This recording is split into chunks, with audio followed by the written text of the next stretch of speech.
이 말씀 중에서 10절과 11절을 중심으로 오늘은 설교를 하겠습니다. 그래서 오늘 제목은 이렇게 정해봤어요. 늘 함께 계시면서 말씀하시는 하나님. 늘 우리 곁에 계시면서 우리에게 말씀하시는 하나님. 그런 하나님을 여러분 체험하고 계십니까? 이렇게 느끼고 계십니까? 내가 이 광야 같은 세상에 혼자가 아니고 그 전능하신 하나님들 나와 함께 계시고 너 혼자 마음대로 알아서 살아라. 그렇게 하지 않고 어떻게 늘 우리에게 말씀하신다. 오늘 우리 본문이 그것을 보여줍니다. 자, 이제 8절까지는 선이라 그랬습니다. 선언이라 그랬고 9절부터 이제 본격적으로 말씀을 하시는데 요한이 어디 있다 그랬어요? 9절에 반모섬에 갇혀 있는데 왜 반모섬에 갇혀 있다 그랬어요? 하나님 나라의 복음과 예수 그리스도를 증거하다가 로마의 정치범으로 붙잡혀가지고 이제 반모섬에 끌려왔다 그랬어요. 반모섬이 어떤 섬인가는 공부했습니다. 지금 터키의 그 지중해 쪽 연안에 있는 아주 조그만 섬, 길이가 남북 길이가 반경이 한 40마일 정도, 100km도 채 안 되는 조그만 화산섬이라 그랬어요. 거기는 이제 정치범들을 갖다가 가둬놓고 거기서 죽어야 되는, 죽어서밖에 나올 수 없는 섬이고, 정말 운이 좋은 사람은 자기를 거기에 가뒀던 황제가 죽었어요. 죽었는데 그 다음 황제가 너무 관대해가지고 사면령을 내려가지고, 지금도 사면령이라는 게 있죠. 사면령을 내리면 극소수의 경우지만 나올 수 있는 그런 곳. 그러니까 들어갈 때는 이미 어떻게 된 거예요? 자기 인생이 끝이죠. 그걸 끝. 무기징역을 받은 거나 마찬가지예요. 그 험난한 곳에 들어가서 뭐 얼마 안 살다 병들어 죽겠죠. 그곳에 이제 갇혀서 반모섬에 있었다, 그렇게 말합니다. 그때에 자기 혼자 있는지 알았는데 거기에, 그죠? 인간이니까 믿음이 있어도 아마 인간이니까 연약해지고 약해지고 힘들었을 거예요. 나 혼자인가 이제? 또 교회들은, 하나님의 교회들은 어떻게 돼요? 이제 막 탄생한 지 얼마 안 된 어린 교회들인데 도미티안 황제의 치하에서 엄청난 박해를 받고 있습니다. 예수 믿는 것 자체가 끌려가고 감옥에 끌려가고 고문당하고 매맞고 심지어는 순교하는 일들이 벌어지고 있어요. 교회가 다 아주 그냥 멸망하게 진멸당하게끔 생겼어요. 야, 이거 큰일 났다. 자기 개인적으로나 교회적으로나. 그러고 반모섬에 어떻게 보면 좀 낭망한 마음으로 앉아있을 수도 있었는데 그때 요한 중요한 걸 깨닫게 되죠. 자기 혼자가 아니라는 거죠. 오늘 중요한 환상을 보게 되는데 큰 나팔 소리 같은 음성이 들렸다 그랬어요. 맞습니다. 나팔 소리. 그러니까 조그맣게 속삭이는 음성이 아니라 그 누굽니까? 우리 엘리야는 세미한 음성을 들었죠. 근데 이 사도 요한은 나팔 소리 같은 음성을, 큰 음성을 들었어요. 그 음성이 들리면서 지금부터 네가 본 것을 써라. 두루마리. 네가 본 것을 다 쓰라 그랬습니다. 써서 그것을 7교회, 소아시아, 터키에 지금 있는 7교회에 보내라 그렇게 말해요. 그래서 그 음성을 듣고, 오늘 전체 내용이 그렇습니다. 이제 하나하나 아침만 조금씩 설명할 거예요. 그 음성을 듣고 깜짝 놀랐을 거 아닙니까? 혼자 그냥 그 반모섬에 갇혀가지고 이러고 있는데, 그 음성을 듣고 깜짝 놀라가지고 이 누구지? 그러고 딱 쳐다봤더니 누가 있어요? 7 금초대가 딱 있는 거예요. 여러분 성전에 들어가면 금초대 7개가 있죠. 그 금초대가 7개가 딱 있는데 딱 보니까 금초대 사이에 누가 계세요? 인자 같은 이가. 인자는 이제 사람의 아들이란 뜻이에요. 근데 주로 성경에서 인자는 누구를 말해요? 예수님이 자신을 얘기할 때 조금 이상한 표현이 인자 같은 이가, 사람의 아들이, 이런 표현을 썼습니다. 그 인자 같은 이, 부활하신 예수님이 금초대 사이에 뚝 계신데 그 예수님의 모습을 보니까 이제 그 모습이 쭉 나오죠. 발까지 끌리는 긴 옷을 입고 가슴에 금띠를 두르고 머리털과 이런 건 흰 눈과 같이 하얗고 눈은 붉은 빛이 나고 다리는 구리 주석으로 된 그 다리 같은 빛나는 다리로 돼 있고 이런 어떤 좀 특이한 모습으로 부활하신 예수님이 딱 서 있는데 양손에는 뭘 가지고 계세요? 7별을, 7 금초대 사이에 계신 예수님이 7별을 딱 붙잡고 계시면서 하시는 말씀이 지금부터 하는 게 뭐예요? 7 촛대와 7별의 비밀이다. 이걸 적어라.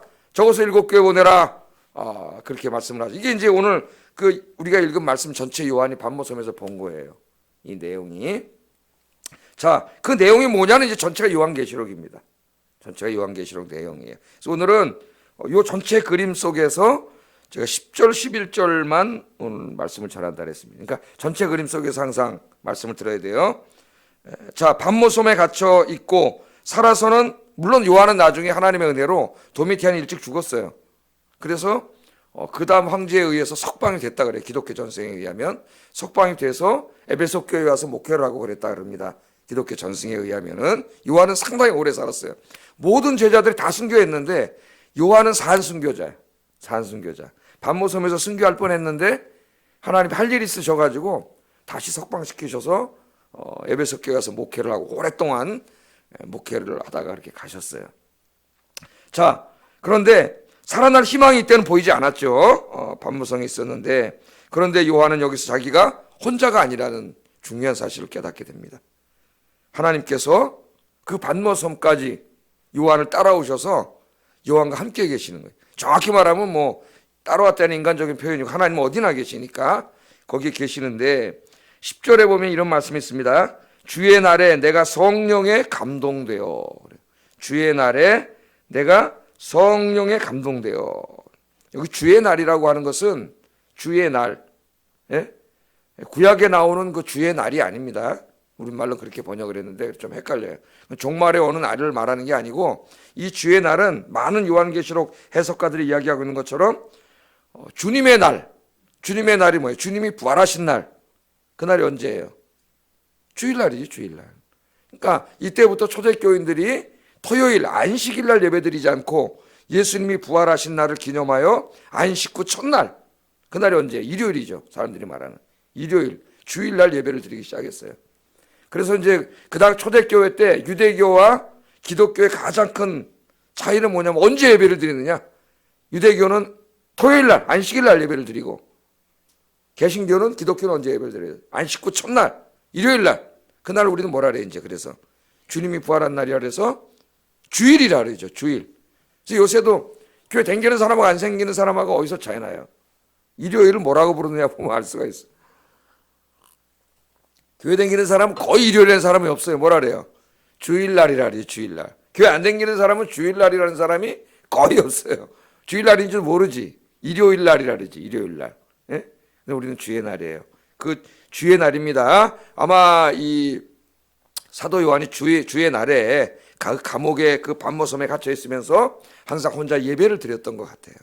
예배를. 그러니까 여러분도 항상 주의를 지키고 예배하는 여러분 되기를 주의 이름으로 축복합니다. 그 주일날 군대 가면은 아이들이 주일 지키기가 쉽지가 않아요. 주일날 노는데, 요새는 모르겠습니다만은 제 때는 주일날 우리 장로님도 아시지만 거의 뭐예요? 작업을 해요. 작업을. 노동을 해요. 아침밥 먹으면 노동을 해요. 그러면 쉬는 날 노동을 하면 불평을 할 거 아닙니까? 그러니까 노련한 이 하사관들이 들어와가지고 딱 들어오자면 트집을 잡아요. 트집을 잡아서 막 이놈의 새끼들 말이야, 군기가 빠지고 요새 막 그러면 완전군장하고 밥그릇이 팍 그래요. 그 완전군장 딱 하려면 동작 그만 또 한 두세 번에 이렇게 딱 뭐라는 자세? 야, 오늘 요 일만 3시간 하고 그 다음 쉬자. 그러면 우리 마음에 불평이 나오는 게 아니라 뭐가 나와요? 휴, 기쁨으로 이룰래. 아, 열차려 붙는 것보다 낫다. 요게 이제 그 사람을 부려먹을 때 쓰는 설득 심리학이라는 거예요. 설득 심리학. 예? 그 선생님들이 맨 처음 반에 들어오면 어떻게 무서운 선생님들이 맨 처음에 막 한두 번 굉장히 무섭죠. 담임 맡으면 막. 옛날 선생님들이 그랬어요. 막 말 안 들으면 맨 처음에 막 때리고 벌 주고 막 한 두세 주만 그러면 선생님 무서워가지고 애들이 꼼짝도 못하죠. 그 다음부터 이제 싹 풀어주는 거예요. 그것도 설득 심리학이에요. 사람을 부려먹는 거죠. 근데 맨 처음부터 잘해주면 애들이 어떻게 해요? 제가 뭐라 그랬어요? 호의를 베풀면 권리로 한다 그랬죠. 사람은 막 떠들고 엉망이 되는 거예요. 이 주일날 교회 가기가 어려운데 뭐 제 얘기하기보다는 내가 우리 지한이 이제 군대 생활할 때 얘기드리니까 얘가 군악대다 보니까 주일날 행사를 많이 나. 야구 개막식, 그럼 거기 가서 또 군악대 해야 돼. 농구 개막식, 부산이 KT잖아요. 그거 농구 또 그거 해야 돼. 그리고 뭐 어디 또 막 여기저기 행사를 주일날 나갈 때가 있어요. 안 나갈 때도 있지만. 그 예배를 못 드리잖아요. 그 행사를 갔다 와가지고 주일날 예배를 드려야 되니까 그 예배 드리겠다 그러면은 그 군악대장이 그거 드리라 그러는데요. 그럼 이제 얘가 지가 그래도 신학교 다니다가 가지고 거기 조그만 무슨 이렇게 창고 같은데 거기서 예배 드릴 사람 좀 모이라고 광고 붙이면은 참 놀라운 것은 애들이 온답니다. 군대가 젊은 애들이 한 10명 정도 모여서 예배 드리 설교 누가 하냐면 지가 했대요. 그렇게 예배를 드리는 거예요. 주일날. 예? 하나님 기뻐하셨겠죠. 제 군대 생활할 때는 뭐 거의 못 갔는데 저는 매 맞으면서 갔고 맨 처음에는 거의 못 가요. 저는 맨 처음에 몇 대 맞고 갔는데 그 다음부터는 아무도 뭐라 그러지 않아요. 저는 때려 죽여도 기독교회 가는 놈이니까 저는 그 다음부터 교회 가는데 어려움이 하나도 없어. 수요 예배 뭐 다 갔어요. 저는 수요 예배 다 가서 한 번 나빠져. 예? 우리 주야에도 군에서 수요 예배를 가려는데 이등병은 못 가게 하잖아요. 이등병 혼자 못 가요. 일병 달 때까지. 이저 길이 애기 취급한다고. 누가 같이 가야 돼. 이거 갈 수가 없잖아. 안 보내주니까. 그거 어떡하나 그랬는데 옆에 있는 상병 하나가 한양대 성악과 다니다 온 애래나 뭐 군악대니까 그런 애들 아니야. 걔가 아마 교회 다니는 애였나 봐요. 오던 애들에게 지한아 미안하다. 내가 너를 보고 내가 제 양심의 가치를 느꼈다. 내가 같이 교회 가줄게. 내가 제대할 때까지 같이 가줄게. 그래도 같이 계속 얘도 일병대 혼자 갈 수 있으니까 수요예배도 갔다는 거예요. 그러니까 야, 이게 지금도 우리 젊은이들이 우리 교회도 우리 젊은 친구들이 와서 예배 우리 비니도 있지만 새벽기도까지 나와서 이렇게 앉아서 있는데 오늘도 나와 있고 훌륭한 아이들이죠. 예배 신앙을 지키고 믿음을 지키고 그렇게 예배를 드리는 거예요. 이게 주일날 예배를 드린 겁니다. 혼자 예배를 드렸어요. 주일날. 그런데 그 예배를 드리다가 성령의 감동이 됐다 그랬어요. 여러분 예배 시간마다 이런 은혜가 있기를 바랍니다. 예배는 하나님 임재해 계시는데 하나님 안에 있는 거예요. 성령이 감동됐다는 말은 정확히 직역하면은 내가 성령 안에 있었다 그 말이에요. 성령이 나를 감싸고 있는 거예요. 성령 안에. 하나님은 크시죠. 성령 안에 있었다는 말은 앞으로 요한계시록에 자주 등장합니다. 내가 성령 안에 있었다. 우리 말로 성령에 감동되었다 이렇게 번역을 했어요. 그러나 정확히 말하면 내가 성령 안에 있었어요. 성령 안에. 성령 안에 있었는데 이 성령에 감동되어 부활하신 예수님의 음성을 듣고 부활하신 예수님의 모습을 보는 영광을 보게 됩니다. 여러분의 예배가 이 새벽 예배도 그런 영광의 예배가 되기를 주의 이름으로 축복합니다. 자, 요한이 성령 안에 있었다는 것은 요한계시록에 보면은 성령이 항상 요한을 감싸고 사로잡은 다음에 그 다음에 해야 될 일을 보여주거나 알려주거나 사명을 주는 그런 일을 하게 돼요. 그래서 이제 성령께서 이것을 다 써서 7교회 보내라 그렇게 말씀을 하시는 거죠. 근데 오늘 제가 여기서 좀 하나 집중하고 싶은 것은 우리가 어디에 가서 무엇을 하든지 우리는 혼자가 아니라는 거예요. 사도 요한도 반모섬에 끌려갈 때는 인간적으로 얼마나 힘들었겠어요. 내가 여기 들어가면 못 나오는데 죽어서 나오는데 이 험악한 곳에 가서 이제 여기서 끝이구나. 그리고 굉장히 외로웠을 거예요. 어떻게 보면 힘들고 인간이기 때문에. 인간은요 약해요. 성경을 읽어보면은 그 위대한 믿음의 사람들도 다 몇 번씩 실수를 하고 두려워하고 절망하고 낙마하고 다 그랬어요. 아브라함도 다윗도 욥도 그죠? 안 그런 사람이 없어요. 인간이 굉장히 강한 것 같은데 약해요. 인간이. 하나님 이걸 아세요. 그래서 하나님은 항상 우리와 함께 계셔요. 함께. 이 요한은 여기서 뭘 깨달았느냐? 누가 안에 있어? 자기가. 성령 안에 있다는 말은 뭐예요? 그 반모섬 안에 그 황량한 죄인들만 모이는 그곳, 죽어서밖에 나갈 수 없는 그 험악한 곳에 자기 혼자인 줄 알았는데 거기 누가 계신 거예요? 성령 하나님이 계신 거예요. 성령 하나님이. 저는 오늘 여기에 좀 첫째로 집중을 하고 싶어요. 집중을. 여러분 에스겔을 보면은 에스겔도 끌려가죠. 바벨론으로. 제사장 아닙니까? 원래가 이제 30살이 되면 제사장이 돼서 예배를 집례해야 되는 그런 사람인데 30이 되기 전에 끌려갔어요. 에스겔에. 제가 에스겔 강의할 때 설명했지만. 그래서 에스겔이 그발강이라고 하는 그 바벨론 나라에 그발강가에 거기 유대인들 아마 끌려간 사람들이 모여 살았던 것 같은데 거기서 안식일마다 예배를 드렸던 것 같아요. 안식일을. 예배를 드렸는데 그때가 이제 뭐냐면 자기가 30세가 되던 그날이었죠. 30세가 되던 그날 뭐 해야 돼? 제사장이 돼가지고 그 영광의 옷을 입고 예배를 집전해야 되는 그 영광스러운 그날인데 에스겔은 어떻게 끌려와가지고 그 일을 하지 못하는 거예요. 얼마나 마음이 슬프고 상했겠어요. 그런데 안식일날 예배를 드리다가 놀라운 것을 보게 되죠. 누구를 봐요? 하나님의 보호자를 보게 됩니다. 에스겔 1장에 나오잖아요. 하나님의 보호자를 보게 되는데 놀라웠게 하나님 어떻게 하고 계세요? 하나님의 리무진, 제가 리무진이라고 그랬는데 정확히 말하면 메르카바라는 말은 전차라는 말이에요. 전차. 막 불이 막 활활 붙는 전차를 타고 하나님께서 예루살렘 성전을 떠나고 어디로 오고 있어요? 자기가 예배드리고 있는 그발강가로 하나님이 오시는 환상을 보게 되죠. 에스겔 1장에 나오지 않습니까? 이제 거기서 하나님 찾아오셔서 에스겔에게 네가 제사장은 못됐지만 내가 너에게 새로운 사명을 준다. 에스겔은 뭐로 세워요? 선지자로 세워. 예배를 집전하지는 못하지만 뭐를 해요? 하나님의 말씀을 전하는 내가 너를 내 입으로 세웠다. 그래서 거기서 에스겔이 감동하고 눈물을 흘리고 사명을 감당하지 않습니까? 거기서도 그발강가에 바벨론에 끌려와서 혼자인 줄 알았는데 거기 누가 오세요? 에스겔이 못 깨달을까 봐 하나님이 리무진 타고 오셨다니까 찾아오셨어요. 하나님이 함께 계셨어요. 할렐루야. 예? 여러분 성경에 이런 얘기 많이 나오죠? 사드락 메삭 아벳느고 믿음을 지키다가 어떻게 해서 끓는 풀물 속에 용광로 속에다 갖다 집어 던졌죠. 예? 어떤 군인이 잡아다 집어 던지려고 하다 불똥이 하나 튀었는데 다 죽었어요. 그 뜨거운 용광로에다가 쳐넣었어요. 꼼짝없이 죽어. 떨어지자마자 죽는 건데 떨어졌는데 안 죽네. 왕이 보니까 3명을 집어넣는데 몇 명 있어요 거기? 4명 있어요. 그 불구덩이 가운데 누가 찾아오셨어요? 하나님이 찾아오셨어요. 같이 있는데 불 속에 있는데 타지를 않아. 뜨겁지가 않아. 왜? 하나님이 냉각장치를 거기다 만들어 놔가지고 머리 털끝 하나 상하지 않고 거기서 나와.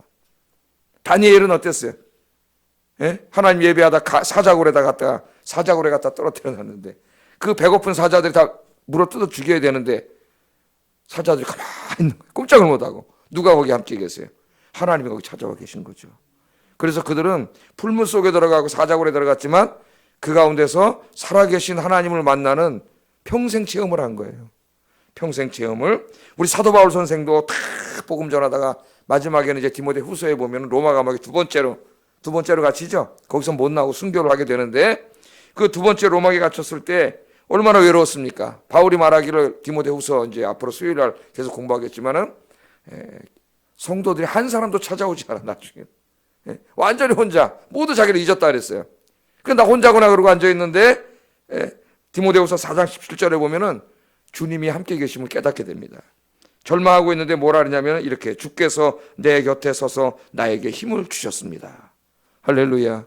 그 험악한 감옥에 혼자 사람들도 아무도 안 찾아오고 잊혀진 존재가 됐는데 혼자인 줄 알았는데 여러분 잊지 마세요. 여러분 혼자 아닙니다. 주님이 함께 계셔요.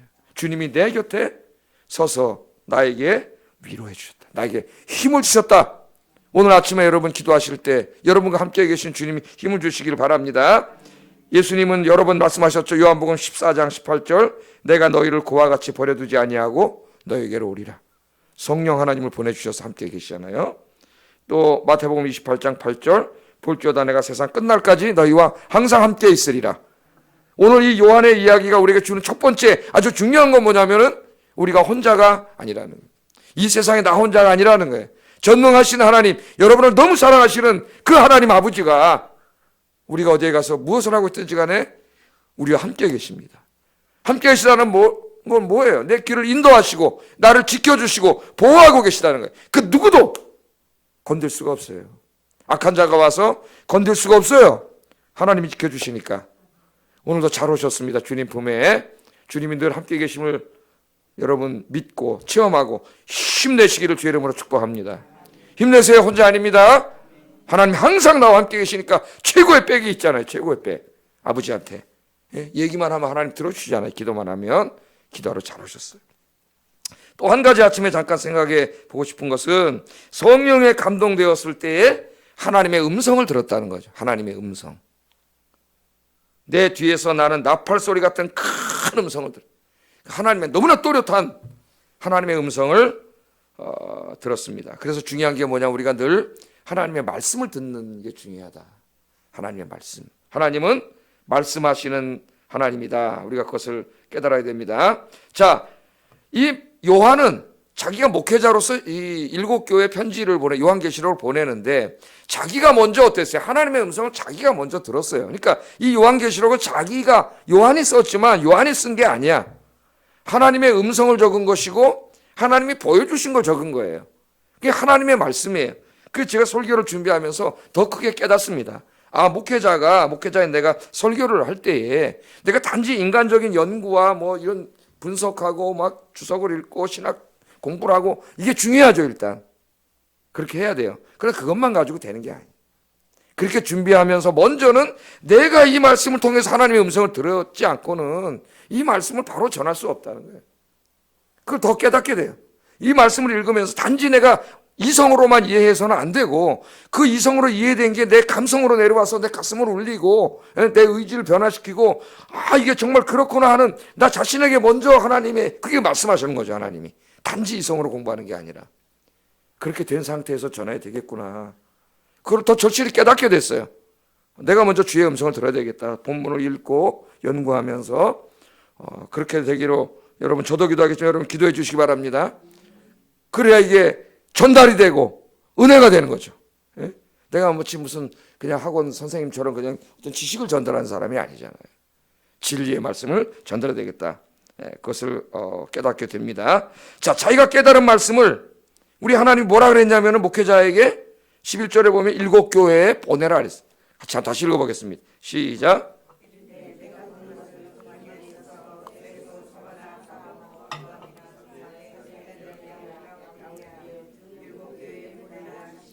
네, 아멘. 그러니까 목회자는 자기만 깨닫고 혼자 은혜 받으면 안 돼.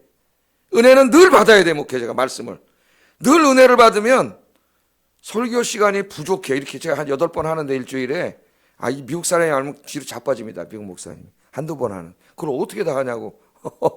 이거 준비하는 시간이 많이 들기 때문에. 예? 근데 이게 늘 자기가 은혜를 받으면은 계속 넘쳐요. 그냥 계속 할 게 있잖아. 계속 자기가 묵상하다 은혜를 받으면 계속 해야 되는데 예배 시간이 왜 이렇게 적지? 어떤 목사님 그랬다 그래야. 일주일에 제가 10번 하면서도 왜 이렇게 예배 시간이 적지 그랬다는 거예요. 은혜 받을 때는. 자기가 나중에 조금 게을러짐이니까 한 번 하기도 힘든 거예요. 왜? 뭐 설교하지 오늘? 우리 설교할 게 없네? 뭐 설교하지? 이러다 다 지나간다는 거예요. 그래서 목회자가 먼저 늘 하나님의 말씀을 들어야 되고, 그리고 물론 이전에도 깨달았지만 더 깨닫게 되는 거예요. 말씀을 통해서. 자기만 은혜 받으면 안 되고, 목회자는 7교회에 보내라. 네가 깨달은 말씀을 성도들에게 가르쳐라 이거죠.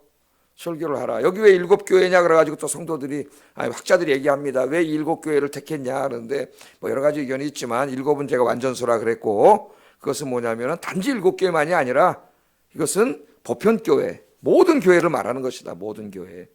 그래서 이 7교회를 앞으로 공부할 건데, 7교회를 다 공부하면은 7교회 주신 말씀을 합치면 그게 하나님이 결국 우리 교회에게 원하는 말씀이에요. 전체가 거기 다 들어가 있는 거예요. 완전한 말씀이. 그렇게 알면 됩니다. 하여튼 이걸 전해야 된다. 그렇다면은 왜 전하라 그랬어요? 교회 성도들은 목사님이 전하는 말씀을 들어야 되기 때문에, 말씀이 없으면 안 되는 거예요. 사무엘상에 보면은 그 시대는 어떤 시대라 그랬어요? 서사시대가. 하나님의 말씀이 희귀한 시대, 어두운 시대, 절망의 시대예요. 왜? 말씀이 없는 시대예요. 말씀이. 예? 돈이 없어서 기갈이 아니, 먹을 게 없어서 기갈이 아니라 하나님의 계시에 말씀이 없어서 기갈이라 그랬습니다. 여러분, 말씀의 은혜가 충만하길 바랍니다. 예? 그 말씀을 전해 성도들이 말씀을 먹어야 되는 거죠. 예? 그 하나님 말씀을 들어야 돼요. 여기 하나님 말씀을 들으라 그러니까 어떤 사람은 자기가 기도해서 하나님의 음성을 듣는다는 사람이 있어요. 그 조심해야 됩니다, 여러분. 예? 마귀가 음성을 들려줘요. 조심해야 돼요, 상당히. 하나님은 하나님의 계시의 말씀을 성경 66권에 이미 다 주셨다 그랬죠. 제가 1.1획도 더하거나 빼면 저주를 받는다 그랬습니다. 그래서 하나님은 우리에게 말씀하실 때 성경을 통해서 말씀하세요. 성경에 없는 이야기, 성경과 다른 이야기를 나에게 음성으로 들려주셔서 내가 음성을 들었어. 근데 성경과 달라. 저 김기동 목사나 뭐 이런 이단들이 하는 것처럼, 그건 하나님 말씀이 아니에요. 마귀가 속인 거예요. 하나님의 뜻은 다 어디 있어요? 성경 66권 안에 있어요. 이게 하나님의 계시의 말씀이에요. 그래서 설교를 듣고 읽고 공부해야 돼요. 그래야 하나님이 이 말씀을 통해서 나에게 말씀을 하신다니까. 네? 지금도 말씀하시는 거예요. 여러분에게. 그래서 이 듣는다는 말은 내가 어떤 기도하다 나 신비한 음성을 직접 들어 다이렉트로 하나님께 조심해야 돼요. 마귀가 역사합니다. 대부분 이단이에요. 하나님이 말씀을 주시는데, 자, 그래서 이 말씀은 어떻게 되는 거냐면 1절 3절에서 이미 1장 3절에서 공부했어요. 읽어보겠습니다. 음성을 듣는 게 뭐냐? 시작. 1장 3절 시작.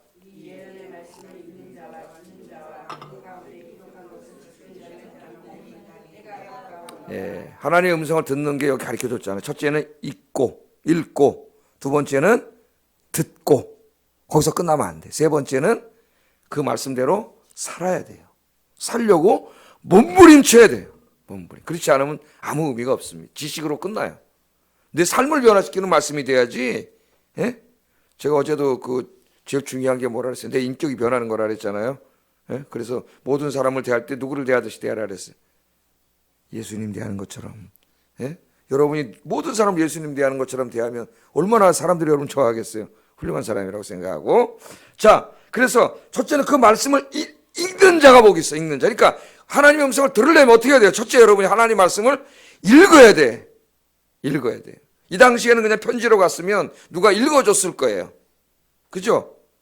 그냥 이제는 여러분이 성경책이 다 있습니다. 이때는 두루마리로 썼기 때문에 한 권씩 다 개인이 갖고 있지 않기 때문에 공예배에 와야 성경을 읽어줘야 들을 수가 있는 거야. 그런데 지금은 성경책 다 가지고 계시잖아요. 예? 얼마나 감사합니까? 그것도 우리말로. 이렇게 아름다운 한글로. 세계에서 제일 아름답다는 글인 한글로 잘 번역된, 물론 조금 이렇게 그런 건 있지만 그래도 하나님이 너무나 잘 번역해 주신 이 성경 말씀 가지고 있으니 이 말씀을 읽는 일에 더 힘쓰시기 바랍니다. 읽고 묵상하면 이게 그냥 책이 아니고 문자가 아니라 하나님 여러분이 읽을 때 성령께서 조명하셔서 여러분이 읽고 있는 그 말씀을 통해 말씀하세요. 말씀하세요. 어떨 때는 두려워 말라. 이걸 읽는데 갑자기 하나님이 나에게 하시는 말씀으로 들리는 거죠. 그 글자가 크게 보이고 두려워 말라 하는데 갑자기 용기와 힘이 확 나는 거지. 인생을 살아가는데. 아, 내가 하나님이 계신데 왜 이렇게 주저앉아 있지? 하고 어떻게 하는 거야? 벌떡 일어나는 거지. 벌떡. 두려워 말라. 말씀하시는 거예요. 그래서 읽는 일에 힘써야 되고 두 번째는 어떻게 하나님의 음성을 들어요? 듣는 일에 힘써야 되지. 듣는 일에. 설교를 듣는 일에 힘써야 돼요. 왜? 내가 읽어서 다 이해하지 못하는 말씀도 많기 때문에 내가 깨닫는 거는 한계가 있기 때문에 하나님 다 교회에 이제 목회자를 세웠죠. 오늘 7별과 7금초대와 7별의 비밀이라 그랬는데 이제 계속 공부하겠지만 그 7별이 목사들이에요. 목사들. 7교회의 7 목사들. 그 목사들을 하나님이 붙잡고 주님이 양손에 붙잡고 하나님이 지키고 계시는 것을 본 거예요. 그러니까 목회자가 이렇게 설교할 때 누가 뒤에 붙잡고 계시는 거예요? 부활하신 예수님이 붙잡고 계시는 거예요. 이제 그건 또 공부하게 될 겁니다. 거기 교회론에 아주 중요한 비밀이 있어요. 자, 그래서 듣는 일에 힘써야 된다. 그러니까 예배에 열심히 참여해야 돼. 예배에. 이게 굉장히 복된 거예요.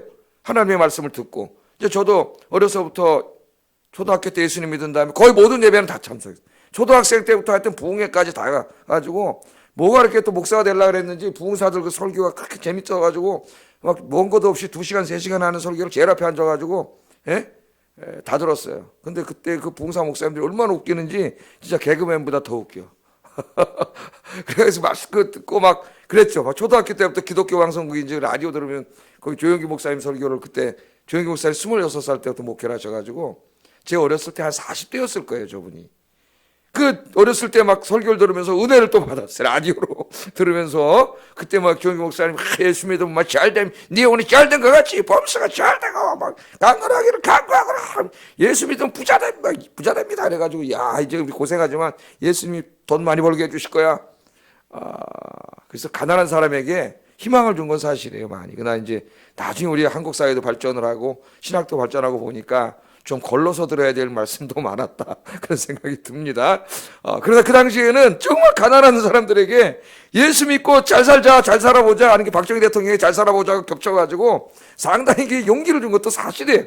좀 부정적인 것도 있지만 그래서 뭐 산동네 사는 어려운 사람들에게 막 시장에 나가서 이거 돗자리에 펴놓고 생선 팔고 그런 사람들이 막 기도하면서 막 언젠가는 나도 잘 살 거야. 그러면서 잘 살아보세요. 막 그랬단 말이죠. 하나님 말씀. 그래서 여러분 말씀을 들을 때 내 귀를 열어주시고 들리게 하시고 이게 하나님의 음성으로 들리게 하시고 하나님 말씀해 주시고 깨닫게 해 주시옵소서. 우리 차창모 목사님이 조금 부족해도 그 말씀을 하나님이 완전하게 바꿔주셔서 이 말씀이 은혜 되게 해주세요. 그래 기도하시기 바랍니다. 그럼 은혜가 되는 거예요. 제가 좀 부족해도 저도 최선을 다하겠지만은 그래서 우리 말씀을 듣는 일에 더 힘쓰시는 여러분 되기를 주의 이름으로 축복합니다. 그러면 설교를 읽는 중에 설교를 듣는 중에 계속 하나님이 여러분에게 뭐하고 계세요? 말씀하고 계세요. 때로는 책망하고 계시고 때로는 위로하고 때로는 용기를 주시고 책망할 때도 있다는 거 알아야 돼요. 때로는 이게 막 나에게 영적으로 힘을 주는 영의 양식이 되게 하시고 하나님 막 그러시죠. 그래서 영의 양식이 돼요. 예수님 뭐라 그랬어요? 마귀가 와서 야 사람들은 돈 많아야 살아. 떡을 만들어줘야 돼. 그러니 경제적으로 돈이 많아야 돼. 그러니까 축복의 말을 많이 해야 돼. 그러니까 예수님 뭐라 그랬어요? No. 사람은 뭐로 살아? 떡으로만 사는 것이 아니요 하나님의 입에서 나오는 말씀으로 사는 것이니라. 말씀을 먹어야 살아. 하나님의 말씀을 먹어야 삽니다. 또 때로는 하나님 말씀은 우리의 병든 마음을 치유해요. 책망해, 깨닫게 하고 회개하게 만들어요. 히브리서 4장 12절에 보면 하나님의 말씀은 살아있고 활력이 있어 좌우의 날선 어떤 검보다도 예리하여. 이 검이 수술칼이에요. 수술칼. 예? 혼과 영감이 관절과 골수를 찔러 쪼개기까지 하며 마음의 생각과 뜻을 판단하신다. 이게 뭐예요? 수술한다는 거예요. 말씀이. 예? 의사가 내시경으로 들여다봐야 내가 뭐 병 걸리는지 알잖아요. 말씀이 나를 깨닫게 해요. 나를 보게 해. 거울을 통해서 말씀의 거울. 그 나의 죄악을 보게 해요. 회개하게 만들어요. 회개하는 게 은혜예요. 예? 여러분 내가 병이 있으면 병이 뭔지 알아야지. 내버려두면 병이 커져서 죽어버려요. 빨리 의사가 다 수술해 줘야 돼. 의사 하나님이 의사예요. 말씀의 칼이에요. 하나님이 말씀의 수술칼을 들고 수술해 줘야 깨끗하게 낫는 거예요. 오늘도 그런 역사가 있기를 바랍니다. 영의 양식이고 나를 치료하는 의사하고 말씀이 또 말씀은 뭐예요? 우리를 온전한 하나님의 사람으로 만드는 교사의 영적인 교사. 디모데후서 3장 16절 17절에 모든 성경은 하나님의 감동으로 된 것으로 교훈과 책망과 바르게 함과 의로 교육하기에 유익하니 이는 하나님의 사람으로 온전하게 하며 모든 선한 일을 행할 능력을 갖추게 하려 함이라. 아멘. 말씀을 들어야 이 말씀을 통해서 깨닫고 배우고 그래서 어떻게 돼요? 하나님 앞에 쓰임받는 온전한 사람이 될 수가 있는 거예요. 듣지 않으면 변화되지 않고 쓰임받을 수 없습니다. 하나님의 말씀 안에. 그래서 오늘도 여러분들 설교 듣고 성경 읽는 일에 힘쓰시는 우리 아이께 성도님들 되시기를 주의 이름으로 축복합니다. 또 여러분이 성경 읽을 때 설교 들을 때 하나님이 막 말씀하시기를 주의 이름으로 축복합니다. 기도하겠습니다. 두 가지 오늘 말씀을 드렸어요. 우리가 믿는 하나님은 늘 나와 함께 계시면서 나에게 말씀하시는 하나님입니다. 여러분 하나님이 함께 계십니다. 나와 늘 어디에 가든지 반모섬에 가든지 그발 강가에 가든지 어디에 가든지 하나님 안 계신 것이 없고 나와 함께 계신 하나님. 내가 오늘도 주님 손잡고 용기 내어 힘내어 오늘도 살게 하여 주시옵소서 기도하시고 오늘도 아침에 말씀을 주신 거 감사합니다. 내가 성경을 읽을 때도 말씀해 주시옵소서. 늘 주의 음성을 듣고 주님 말씀대로 살게 해주세요. 기도하겠습니다. 사랑과 은혜가